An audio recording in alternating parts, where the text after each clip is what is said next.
네, 안녕하세요, 여러분. 오늘은 플라톤이라는 사람에 대해서 같이 공부를 해보겠습니다. 자, 이 플라톤이라는 사람도요, 소크라테스와 마찬가지로 고대 그리스 아테네에서 활동을 했던 철학가 중에 한 명입니다. 그리고 소크라테스의 제자라고 생각을 하면 될 것 같아요. 자, 소크라테스를 우리가 배웠는데 여러 사상이 있었잖아요. 자, 그런데 소크라테스는 살아있을 때 직접 책을 쓴 적은 없습니다. 그러면 소크라테스의 사상을 어떻게 알 수 있느냐? 이 소크라테스의 제자 플라톤이 쓴 책을 통해서 우리가 소크라테스의 사상을 알 수 있었던 겁니다. 자, 먼저 이 플라톤이라는 사람의 배경부터 얘기를 하자면, 굉장히 유복한 집안에서 자랐고, 굉장히 좋은 가정 환경, 그리고 좋은 교육을 받고, 자랐었습니다. 자, 그래서 이 사람은요, 나중에 장차 무엇이 되고자 했느냐? 비극 작가. 그리고 정치가가 되기를 희망했었습니다. 그래서 자신이 이제 슬픈 연극을 쓰는 그런 작가로서 사람들에게 좋은 작품과 그리고 그 작품들을 통해서 여러 가지 철학적인 내용들을 접할 수 있도록 하길 바랬었고 정치가가 되기를 바랬었습니다. 자, 그런데 이 플라톤이라는 사람이 비극 작가가 자기 장래 희망이다 보니까 비극 작품을 이제 대회에 제출하러 갑니다. 이제 디오니소스 제전이라고 하는 비극 대회가 있었는데, 가는 길에 사람들이, 지금 마치 지금의 홍대 버스킹을 구경하는 사람들처럼 막 옹기종기 모여 있는 거예요. 자, 그래서 사람들이 왜 저렇게 모여 있지라고 해서 가봤더니 소크라테스와 소피스트가 이제 대화를 주고받는 장면들을 사람들이 구경하고 있던 겁니다. 자, 그런데 플라톤이 그 대화에 푹 빠져들었어요. 그래서 자기가 이제 비극 작품을 제출해야 되는 것도 까먹고 막 듣고 있다가 결국에는 내가 이제 비극 작가가 되는 게 아니라 저 소크라테스의 제자가 되어서 철학을 해야 되겠구나라는 생각을 갖게 됩니다. 그래서 자기가 가려고 가지고 갔던 그 비극 작품을 옆에 있던 화로에 불태워버리고 소크라테스에게 자신을 제자로 삼아 주십시오라고 얘기하고 그때부터 제자로서 활동을 했던 사람입니다. 그래서 이제 플라톤이 21살 때부터 27살 때까지 총 7년, 6년에서 7년 정도를 제자 생활을 했었는데 그때 굉장히 많은 책을 썼습니다. 그 책들을 이제 플라톤의 대화편이라고 부릅니다. 자, 책을 대화편이라고 부르는 이유, 대화는 사람들이 이제 상대방과 내가 이제 말을 주고받는 것을 대화라고 하잖아요. 플라톤이 쓴 책들은 전부 다 대화체로 쓰여져 있기 때문에 대화편이라고 얘기를 합니다. 그래서 이제 소크라테스가 살아있을 때 썼던 이제 초기 작품의 특징들을 이제 소크라테스의 사상이라고 우리가 생각하는 거고, 이제 소크라테스가 죽은 이후에 나오는 책들은 이제 플라톤이 본격적으로 자신이 생각했던 내용들을 쓰는 것이다라고 생각하고 있습니다. 그래서 우리는 소크라테스의 사상도 볼 수 있는 것이고, 플라톤의 사상도 알 수 있는 겁니다. 자, 아무튼 이 플라톤의 대화편 중에서 가장 유명한 게 이 국가라는 책입니다. 굉장히 두껍고 페이지 수가 많은 책인데요. 이 책에는 플라톤의 전반적인 철학적인 사상 그리고 정치적인 사상들이 다 들어가 있습니다. 그래서 윤리와 사상에서 하는 대부분의 내용들은 다 이 국가라는 책을 토대로 얘기를 할 거라는 점 참고로 하길 바랍니다. 자, 그러면 이제 플라톤이 어떤 얘기를 하는지 같이 알아보도록 할까요? 자, 플라톤은요, 가장 먼저 이 세계를 하나의 세계로 보는 것이 아니라 두 가지의 세계가 존재한다라고 생각합니다. 그래서 첫 번째, 이원론적 세계관을 가지고 있습니다.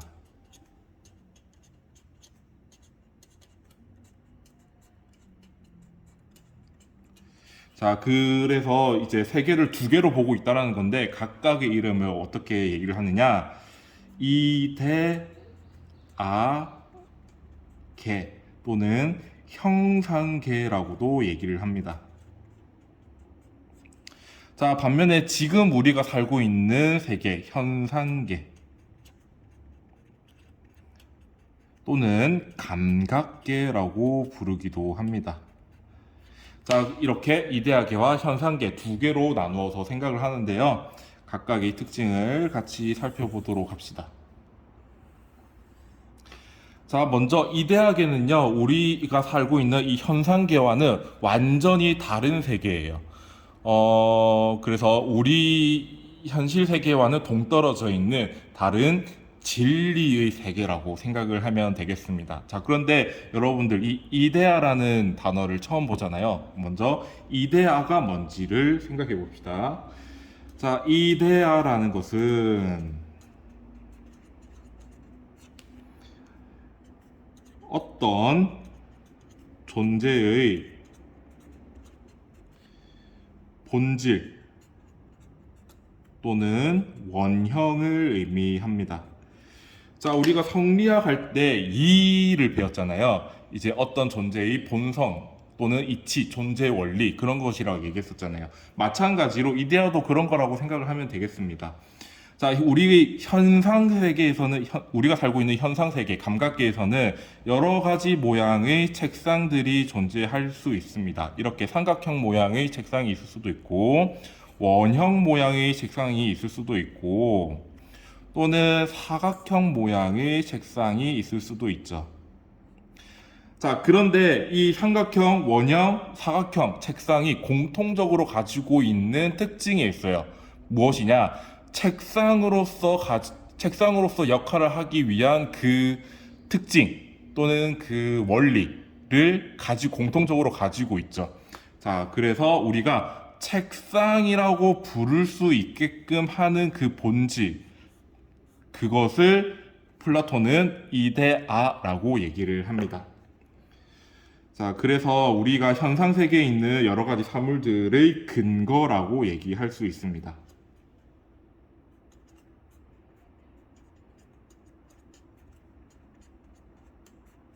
자, 현실 사물의 근거이고, 이 이데아라는 것은요, 우리가 감각적인, 눈으로 보거나 또는 코로 냄새를 맡거나 귀로 듣거나 그렇게 할 수 있는 것이 아니에요. 오로지 우리 인간이 가지고 있는 이성을 통해서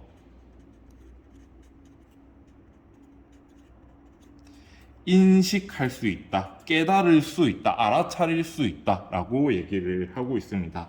자, 그리고 이러한 이데아, 자, 현상 세계에 있는 사물들, 책상은 여러분들 쓰다 보면요, 뭐, 이제 칼로 베이기도 하고, 부서지기도 하고, 깨지기도 하잖아요. 그렇게 변화하고 또는 소멸하기도 합니다. 자, 그렇지만 이 어떤 존재의 본질, 원형인 이데아라는 것은요, 사라지지 않아요. 또는 변화하지 않습니다. 그래서 영원하고, 영월이 아니지. 영월은 강원도에 있는 겁니다. 영원, 불멸, 그리고 변하지 않는다, 불변한다 라고 얘기하고 있어요. 자, 그러면 이 이데아와 관계되는 이제 현상 세계에서는 어떤 것이 있느냐? 현실 사물이 있겠죠. 우리가 살아 숨쉬고 있는 이 세계에 있는 어떤 물건들, 여러분들 눈앞에 있는 뭐 컴퓨터가 될 수도 있고 스마트폰이 될 수도 있고 여러분들이 앉아 있는 의자들도 될 수 있죠. 자, 이런 현실 사물들은요, 이데아를 본떠서 만든 것입니다.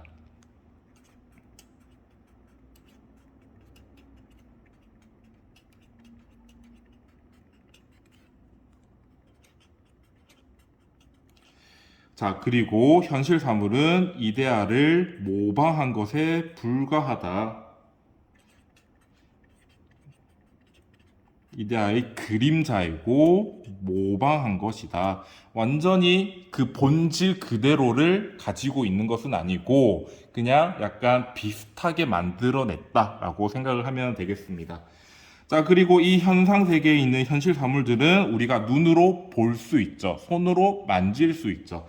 감각을 통해서 경험할 수 있습니다.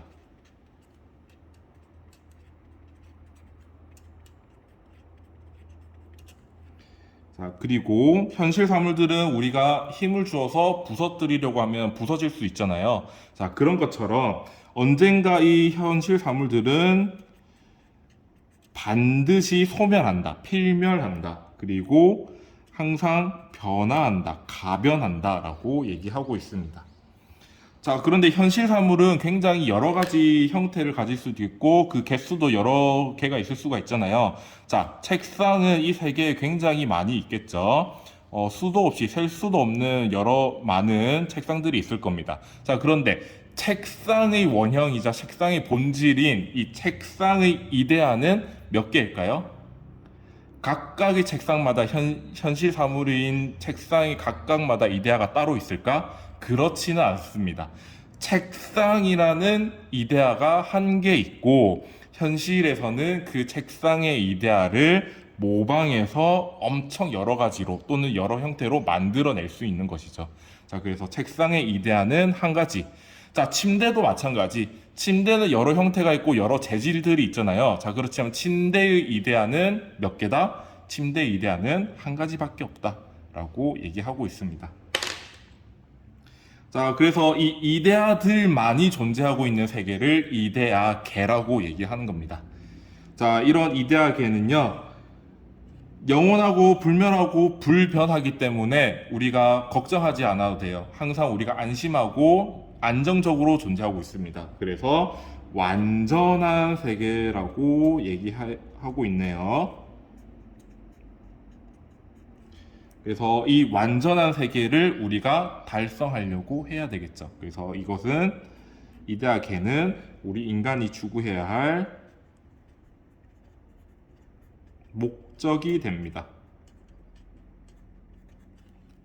자, 그래서 인간은 이성을 통해서 이 이데아를 인식하고 실현하기 위해서 노력해야 된다는 얘기죠.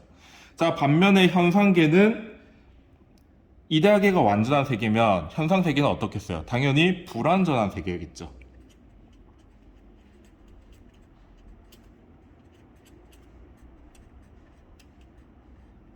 자, 그래서 이 불완전한 세계에서 이제 여러 현실 사물들은 자신의 이데아를 100% 완벽하게 실현하지는 못하고 있습니다. 현상 세계의 존재들은 자신의 본질을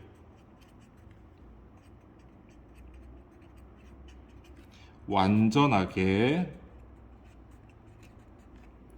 구현하지 못한다 또는 실현하지 못하고 있다.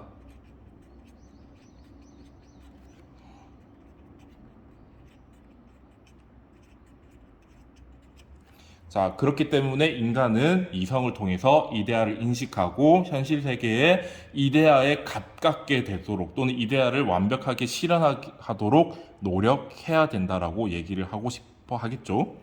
자, 그리고 이데아계는 이런 이데아가 있는데 이 이데아 중에서도 가장 최상위의 이데아가 존재하고 있습니다. 그 가장 최상위의 이데아를 선의 이데아 또는 조음의 이데아라고도 얘기를 합니다. 조음의 이데아라는 것이 있는데 이 이데아는 어떤 이데아냐면요. 이 여러 가지 이데아들이 있을 거예요. 이 이데아들에게 본질을 부여해주는 역할을 하는 겁니다. 그래서 이 조음의 이데아가 이데아를 만들어낸다라고 생각을 하면 되겠어요. 이데아를 이데아이게끔 하는 가장 궁극적인 최상의 이데아이다.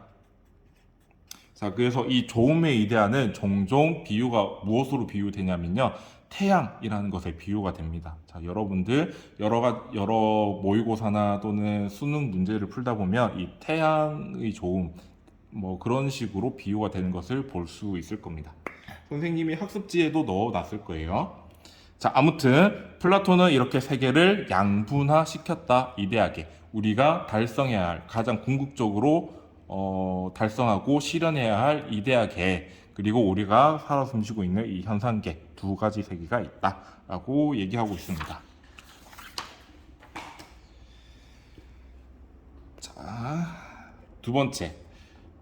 이 플라톤은요, 인간의 영혼을 이제 분석을 합니다. 그래서 어떤 결론을 말하냐면, 인간의 영혼을 세 가지 파트로 얘기할 수 있다. 그래서 영혼, 삶, 분설, 세 개로 분류시켰다라는 얘기죠. 자, 그래서 분류를 시켜보니까 인간의 영혼은 무엇으로 구성이 되어 있느냐? 인간의 영혼은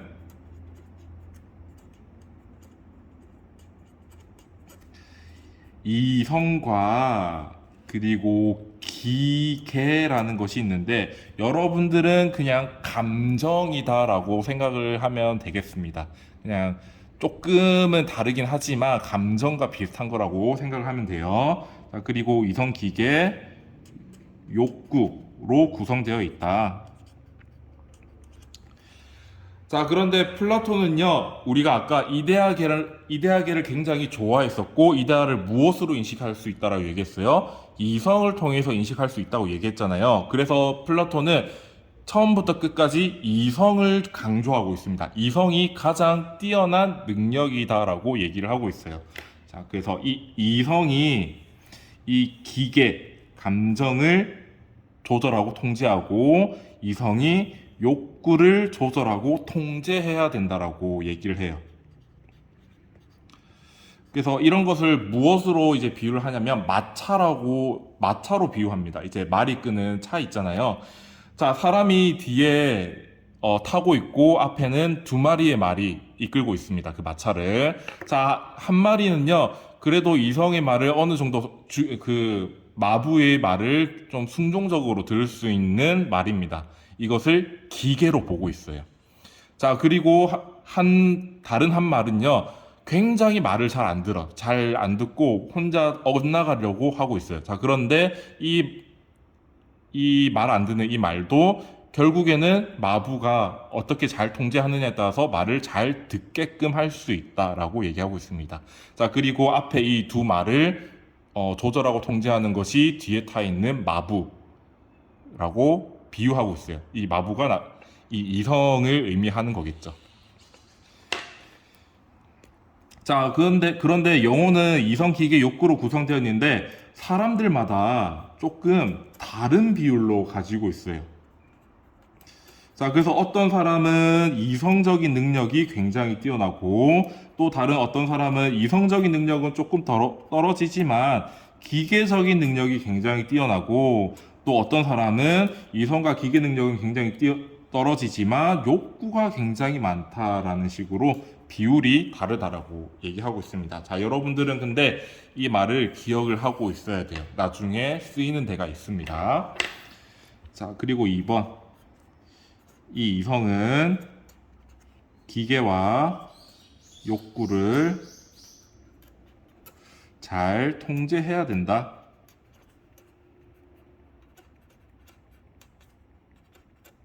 자, 그런데 이 이성이 하는 일이 기계와 욕구를 통제하는 것밖에 없을까?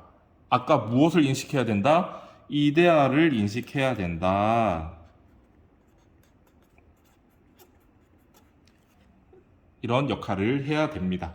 자, 3번. 자, 이런 이성과 기계와 욕구가 있는데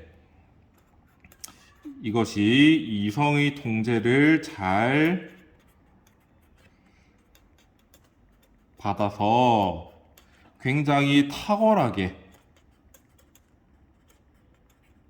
발휘가 되면 덕을 가지게 됩니다. 아랫대라는 덕을 가지게 된다. 자, 그래서 이성이 잘 탁월하게 발휘하는 것, 기계가 탁월하게 발휘하는 것, 욕구가 탁월하게 발휘하는 것이 각각의 덕의 이름이 달라요. 자, 이성. 그냥 한 장 더 쓸까요? 자, 다시 이성, 기계, 그리고 욕구, 이렇게 영혼이 3분할되어 있다. 자, 이 이성이 자신의 역할, 자신의 능력을 탁월하게 발휘하게 되면 지혜의 덕을 가지게 된다라고 얘기합니다. 그 사람은, 그 영혼은 지혜의 덕을 가지게 된다. 자, 지혜의 덕이 잘 발휘가 되는 것은 어떤 것이냐? 이성이 이데아를 인식하고 개인 전체, 개인의 영혼 전체에게 좋음과, 그리고 개인의 영혼뿐만 아니라 국가 전체, 이 좋음을 인식하는 것이 지혜, 이성이 탁월하게 발휘하는 것입니다. 자, 그리고 이 기계가 이성의 통제를 잘 받아서 탁월하게 발휘하게 되면, 촉점이 나가네. 용기의 덕을 가지고 있다라고 얘기합니다.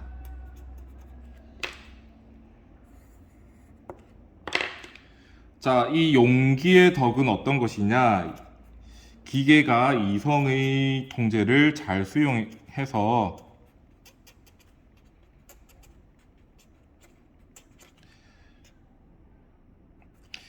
두려워해야 할 것을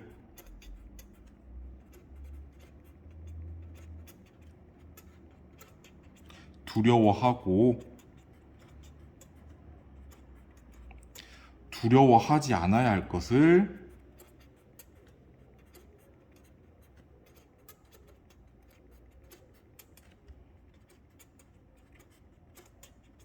두려워하지 않는 것. 이것이 용기의 덕을 가졌다라고 얘기할 수 있는 겁니다. 자, 그리고 이 욕구가 이성의 통제를 잘 받아서 탁월하게, 적절하게 발휘가 되는 것을 우리는 절제의 덕을 가졌다라고 얘기합니다. 자, 이 절제의 덕은 욕구가 이성의 통제를 잘 수용해서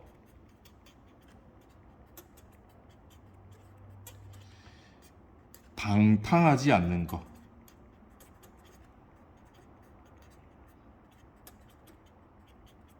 어떤 우리가 쾌락을 추구하기 위해서 이것저것 다 하지 않는 것. 적절하게 욕구를 충족시키는 것은 굉장히 좋은 겁니다. 자, 그런데 그 적절함을 넘어서 쾌락만 추구하게 되면 안 좋게 되겠죠. 그렇게 하지 않는 것을 방탕하지 않는 것이라고 얘기하고, 그때 우리는 절제의 덕을 가졌다라고 얘기할 수 있습니다. 자, 그래서 한 개인의 영혼에서 이런 지혜, 용기,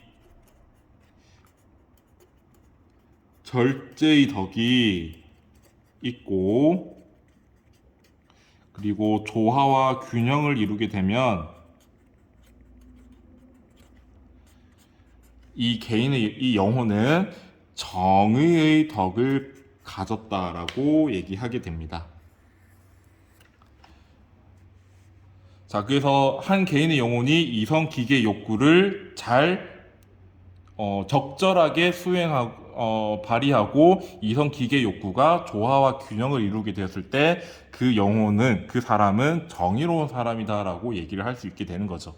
자, 그리고 이 지혜, 용기, 절제, 여기 정의, 이 네 가지 덕을 나중에는 사주덕이라고 부르게 될 겁니다.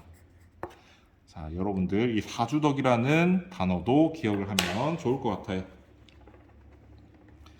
이렇게 개인의 영혼에 대해서 얘기를 해봤습니다. 자, 이제 국가라는 존재에 대해서 얘기를 할 건데, 우리가 정의로운 국가를 꿈꾸잖아요. 자, 그런데 정의로운 국가란 어떤 것일까? 모든 사람들이 평등하게 살아가는 것이 정의로운 것일까? 아니면은 사람들이 자신의 능력에 따라서 돈을 벌고 그 벌어들인 돈을 가지고 자신의 행복을 위해서 산다면 그게 정의로운 걸까? 자, 사람들마다 정의에 대해서는 여러 생각을 가질 수 있습니다. 우리가 앞선 시간에서 트라시마코스는 정의라는 것은 강자의 이익, 강자들이 이익을 받는 상황이라고 얘기를 했잖아요. 자, 그래서 사람들마다 정의를 다르게 얘기를 하는데 이 플라톤이 말한 정의 또는 정의로운 국가는 어떤 것인지 같이 알아보도록 할게요. 정의로운 국가. 자, 사실상 이 정의로운 국가는 플라톤이 생각하는 가장 이상적인 국가라고 생각을 하면 되겠습니다. 아직까지 이 현실 세계에서는 이런 플라톤이 생각한 정의로운 국가가 실현된 적은 없어요. 어, 자, 그리고 이제 여담이지만 플라톤은요, 민주주의가 굉장히 나쁜 정치 체제라고 생각을 합니다. 자, 왜 그러냐면 고대 그리스 아테네는 직접 민주주의였잖아요. 자, 그런데 직접 민주주의에서의 문제점은 무엇이냐면 사람들이 자기 기분에 따라서 정치하기가 굉장히 쉽다라는 얘기예요. 특히 정치 권력을 가진 사람이면 사람일수록 자신의 그 정치 권력을 나쁜 데 사용할 수 있고 그것을 막을 수 있는 방안은 없다라고 얘기를 할 수 있습니다. 자, 그래서 소크라테스가 사람들한테 이제 대화를 걸면서 사람들한테 너가 지금까지 알고 있는 것은 잘못된 지식이야. 너는 잘못 알고 있어라고 얘기했었잖아요. 사람들이 자존심 상하겠지. 그래서 미움을 샀습니다. 자, 그래서 직접 민주주의였던 아테네에서 이제 소크라테스를 고소하고 재판을 하게 되고 결국 소크라테스는 재판 결과 사형에 처해지는 거예요. 자, 소크라테스의 제자인 플라톤의 입장에서는 억장이 무너지는 것이지. 자, 굉장히 뛰어난 학자이고 뛰어난 스승님이 저 멍청한 사람들에 의해서 다수결에 의해서 소크라테스라는 굉장히 훌륭한 사람이 죽게 되었다. 그래서 민주주의라는 것은 멍청한 사람들이 정치 권력을 가지게 되는 나쁜 형태의 정치 체제다라고 얘기하고 있습니다. 안 좋게 보고 있어요. 자, 그러면 플라톤이 생각하는 이상적인 국가는 어떤 형태인지 보도록 할게요. 자, 먼저 국가가 어떻게 발생을 하느냐를 얘기하는데 사실 우리가 인간의 삶을 살아갈 때 여러 가지들이 필요하잖아요. 근데 이 여러 가지 필요한 것들을 혼자 힘으로 해결할 수 없어. 자, 그래서 어떤 사람들은 이제 인간이라는 존재는 어떻게 생각을 하느냐? 내가 할 수 있는 것을 하고 내가 할 수 없는 것을 다른 사람을 통해서 혜택을 보자라는 생각을 갖게 됩니다. 자, 그래서 우리 각각 분업해서 서로 필요한 것을 교환하자라는 생각을 하게 되겠죠. 그래서 분업 시스템으로 국가가 만들어지게 되는 겁니다. 자, 플라톤이 생각하는 이상적인 국가, 정의로운 국가에는요, 세 가지 계층이 존재합니다. 국가의 세 계층. 자, 이 세 계층은요, 어떻게 구분이 되냐면요, 타고난 재능에 따라서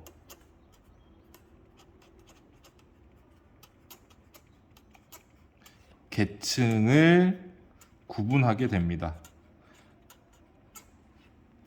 자, 아까 선생님이 개인의 영혼은 이성, 기계, 욕구로 구분되어 있고 서로 비율이 다르다고 했잖아요. 자, 그런데 이성적인 능력이 굉장히 뛰어난 사람 또는 기계적인 능력이 굉장히 뛰어난 사람 이렇게 타고난 재능, 타고난 능력에 따라서 이렇게 계층이 갈려지는 거예요.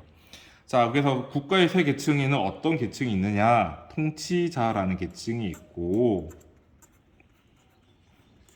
방위자라는 계층이 있습니다.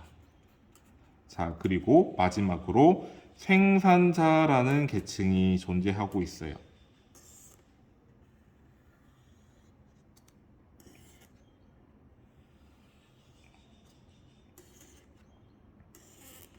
자, 그런데 이 계층은요, 아까 우리 개인의 영혼에서 봤던 세 가지 구성 요소 있죠. 이것과 굉장히 유사한 느낌을 보여주고 있습니다.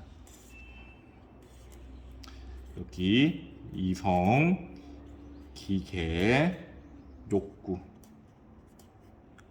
자, 그래서 이게 영혼에서 구분되는 거라면 여기는 국가에서 구분이 되는 거죠. 자, 이렇게 연결을 해볼게요. 자, 통치자라는 존재는요, 국가에서는 이성의 역할을 담당하는 사람입니다. 자, 통치자라는 사람은 어떤 역할을 하느냐? 국가를 통치하고, 자, 국가를 전쟁할 때는 국가를 지휘합니다. 자, 뿐만 아니라 지혜의 덕을 반드시 가지고 있어야 돼요. 자, 그래서 이 지혜의 덕을 가지고 이 지혜의 덕을 바탕으로 국가 전체의 좋음,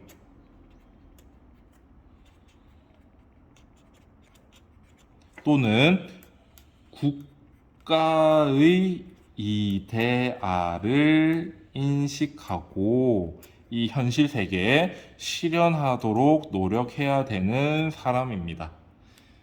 그래서 굉장히 이성적인 능력이 뛰어나야 된다는 것을 우리가 알 수 있죠. 자, 그런데 이 통치자라는 사람은요, 지혜의 덕만 가져야 되는 것이 아니라 그냥 인간 자체로 완벽한 사람이어야 돼요. 이 사람은 용기의 덕도 가지고 있어야 되고, 이 사람은 절제의 덕도 가지고 있어야 됩니다.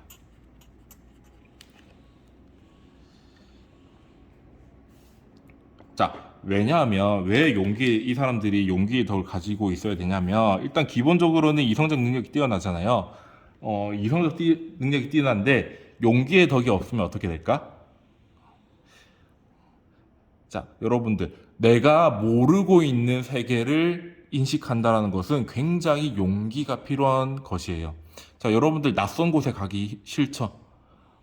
여러분들이 모르는 것에 대해서 굉장히 걱정이 많이 들고 공포를 많이 느끼잖아요. 그런 것처럼 우리가 알 수 없는 미지의 세계에 대해서 인식하기 위해서는, 깨닫기 위해서는 그만큼 용기가 필요한 겁니다. 자, 이 절제의 덕은 왜 필요하느냐? 자, 이 통치자가 국가 전체 이성적인 능력이 굉장히 뛰어나잖아요. 국가 전체의 좋음과 국가의 이데알을 인식해야 되는데 그냥 혼자 망상하고 그 뛰어난 이성적인 능력을 그냥 망상하고 그냥 지적인 놀이하는 데 쓰면은 안 되겠죠. 그래서 자신의 잘못된 방향으로 나아갈 수 있는 것을 스스로 통제할 수 있어야 됩니다. 그래서 절제의 덕이 필요한 거예요. 자, 정리하자면 통치자는 지혜의 덕이 핵심이지만 이 지혜의 덕뿐만 아니라 용기의 덕과 절제의 덕도 가지고 있어야 된다라고 정리를 해볼게요. 자, 방위자라는 사람은 어떤 사람이냐? 자, 통치자가 법을 만듭니다. 통치자가 법을 만들면 방위자는 국가의 법을 집행합니다. 경찰과 같은 존재라고 생각을 하면 돼요. 자, 그리고 만약에 다른 국가가 우리나라를 침략했을 경우에는 국민들을 보호해야 됩니다. 우리나라로 치면 군대라고 생각을 하면 돼요. 자, 또는 영토 확장을 위해서 전쟁에 참여하는 그런 역할들을 합니다.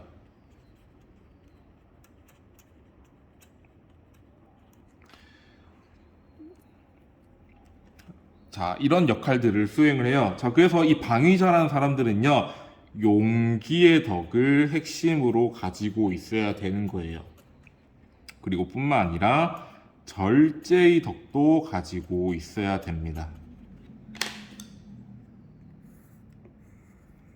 자, 용기의 덕이 왜 필요할까?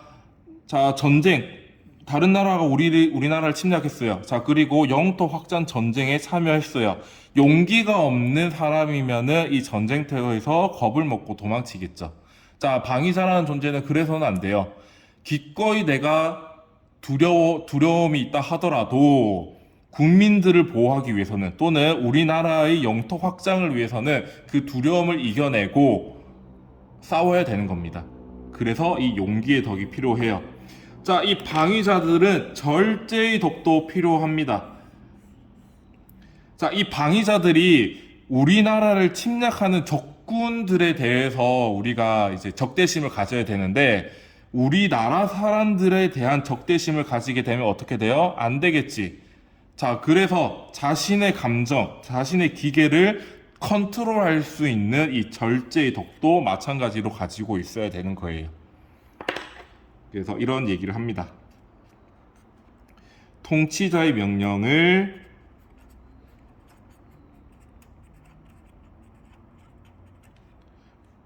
명령에 복종하고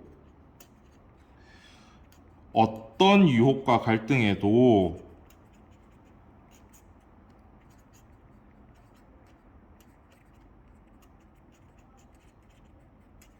흔들려서는 안 됩니다.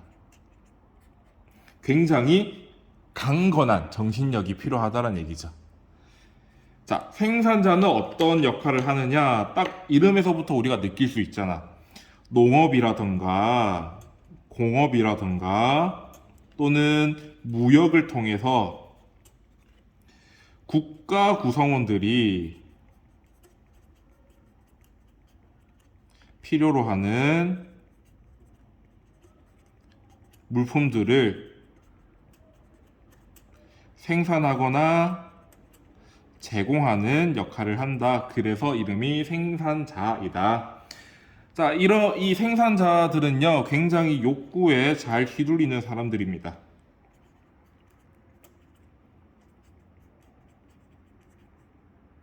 휘둘리는 사람들.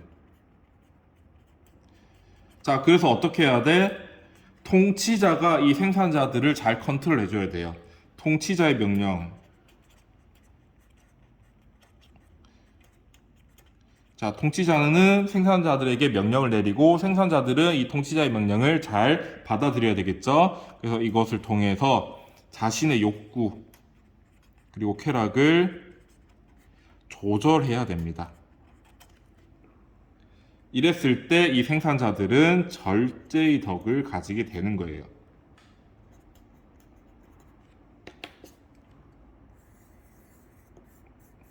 자, 다시 정리하자면 생산자는 절제의 덕을 가져야 되고, 방위자는 용기의 덕과 절제의 덕을 가져야 되고, 통치자는 지혜의 덕과 용기의 덕과 절제의 덕을 가져야 된다. 절제의 덕은 세 계층에 모두 필요한 덕이다 라고 얘기를 하고 있고요. 자, 통치자가 핵심적으로 가져야 되는 덕은 무엇이다? 지혜의 덕이다. 방위자가 핵심적으로 가져야 되는 덕은 무엇이다? 용기의 덕이다. 생산자가 핵심적으로 가져야 되는 덕은 무엇이다? 절제의 덕이다 라고 얘기를 할 수 있겠죠.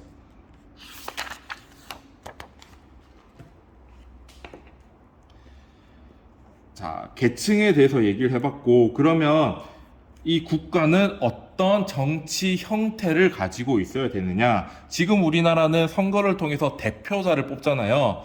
자, 마찬가지로 플라톤도 대표가 있는데, 그 대표는 선거를 통해서 뽑는 것이 아니라 어떻게 뽑는 것이다? 굉장히 뛰어난 능력을 가진 사람을 대표로 기르는 거예요. 자, 철인 통치라고 얘기를 합니다. 자, 이성적 능력이 굉장히 뛰어난 사람이 있어요.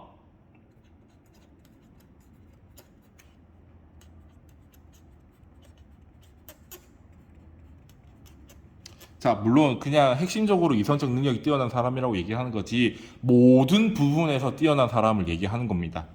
자, 이 사람은 우리가 굉장히 오랫동안 교육을 시킬 거예요. 40년, 50년 동안 교육을 시킬 겁니다. 어릴 때는 예술과 체육 교육을 시키고, 이제 약간 청소년기나 아니면 이제 청년기, 그럴 때는 약간 어떤 거를 가르치냐면 약간 대화하는 그런 기술들을 가지고 사회적인 그런 기능들을 가르치고, 이제 40대, 50대에는 약간 수학이나 철학 같은 굉장히 어려운 학문들을 가르치게 되거든요. 자, 그래서 그런 교육을 계속 해서 이 사람을 철학자로 만드는 겁니다. 자, 그리고 철학자가 되면 이 사람을 국가를 통치할 수 있는 통치자로 만드는 거예요. 그래서 철학자가 통치하는 형태를 가지고 있습니다.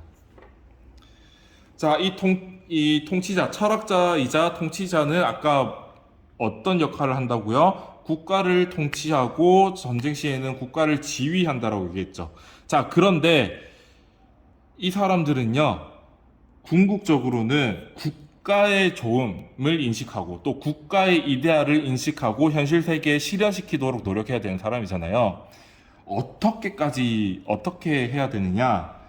사람들이 반발심을 가지게 되면 거짓말을 통해서라도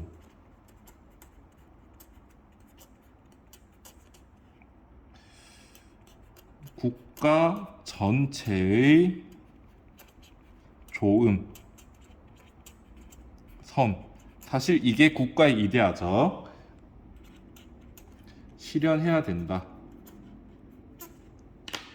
자, 거짓말이라는 것은 우리가 굉장히 이제 부도덕한 행위라고 생각을 하잖아요. 자, 그런데 국가 전체의 이데아를 실현하기 위해서는 거짓말까지도 허용을 할 수 있어. 왜?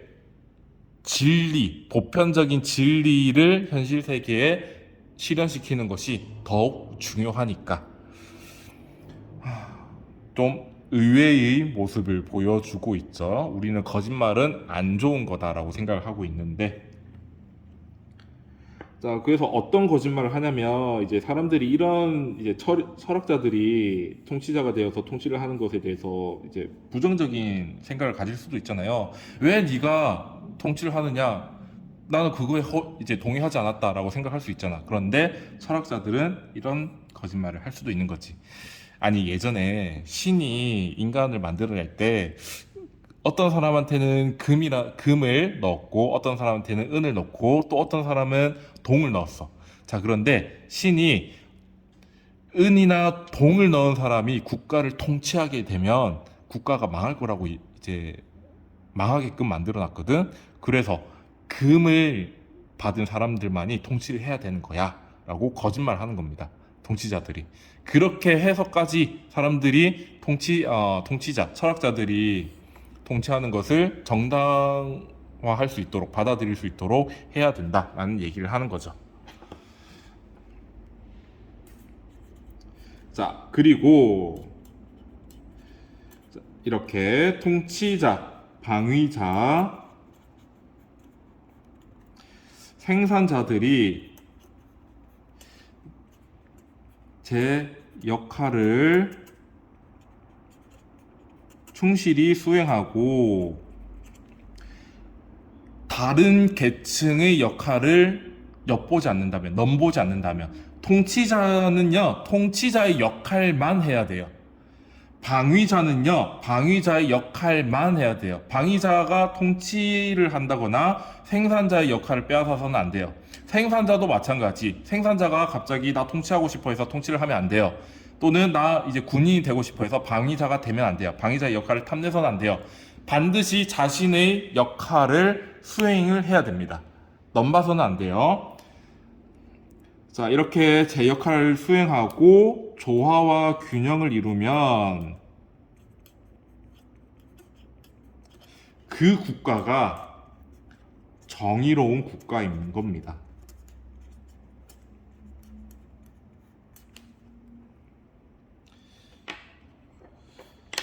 자, 이게 플라톤이 말하는 칼리폴리스라는 제 이상국가, 정의로운 국가 또는 아름다운 국가라고 얘기를 하는 이상세계, 이상국가입니다. 자, 아까 국가에는 세 가지 계층이 있다라고 얘기했잖아요. 자, 그런데 여러분들 혹시나 이런 단어가 나올 수도 있습니다. 수호자 계층. 자, 아까 우리가 이제 국가의 세 계층을 통치자, 방위자, 생산자라고 나눴잖아요. 이 세 계층에는 수호자 계층이라는 것은 없는데요? 라는 생각이 들죠. 이때 말하는 수호자 계층은 통치자와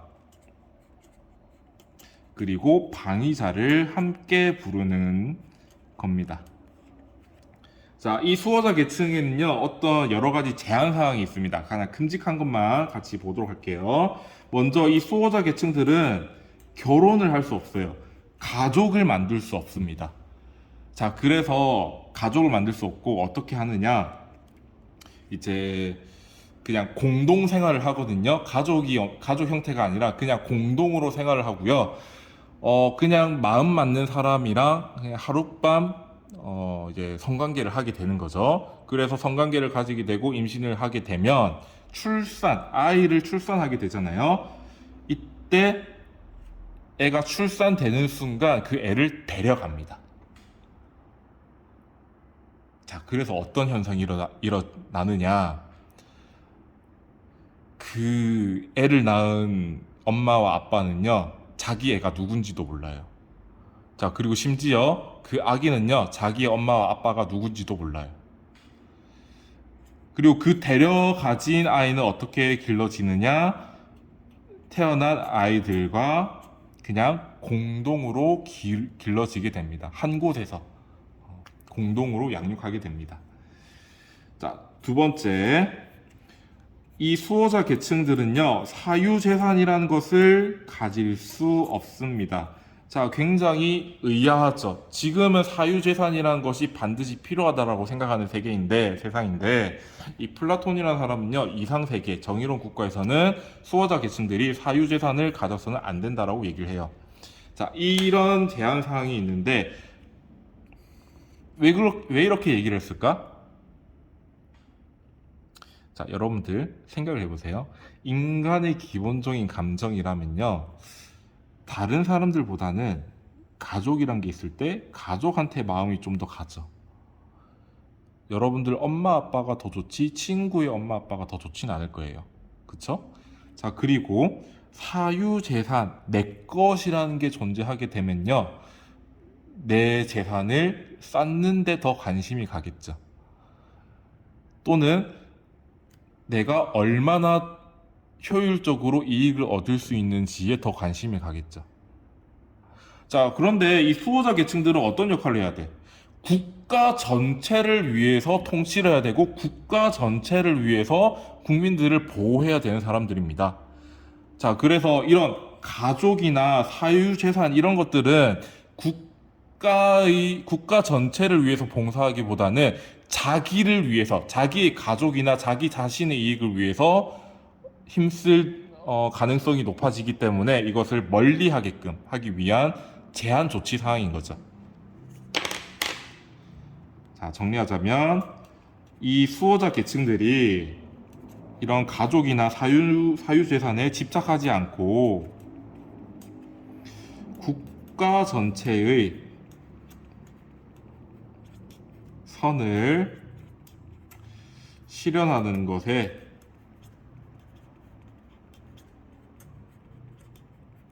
집중시키기 위함이다.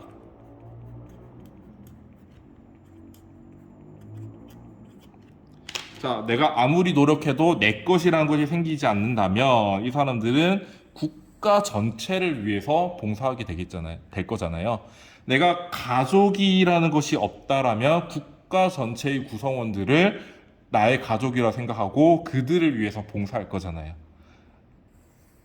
이것을 위해서 이런 제한 사항이 있는 것입니다.